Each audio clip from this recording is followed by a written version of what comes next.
بسم اللہ الرحمن الرحیم۔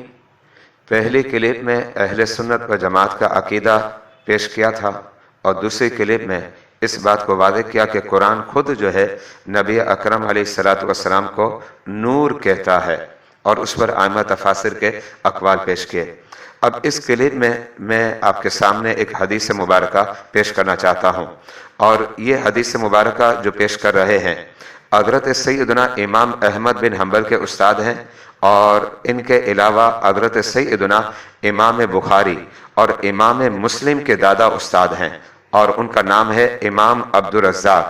ان کی حدیث کی کتاب ہے جس کا نام ہے المصنف عبدالرزاق۔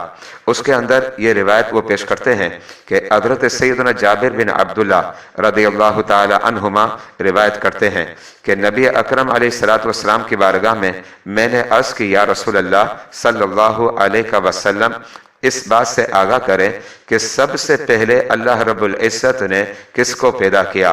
میرے آقا علیہ السلام اب ارشاد فرماتے ہیں، یا جابر، اے جابر، ان اللہ تعالی قد خلق قبل الاشیاء نور نبیکا، اے جابر، بے شک اللہ تعالیٰ نے سب سے پہلے تیرے نبی کے نور کو پیش کیا۔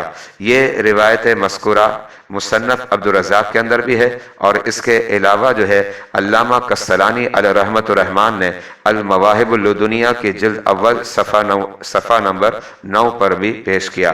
یہاں سے واضح ہو گیا کہ پیارے مصطفیٰ علیہ السلام نور ہیں۔ واللہ اعلم بالصواب۔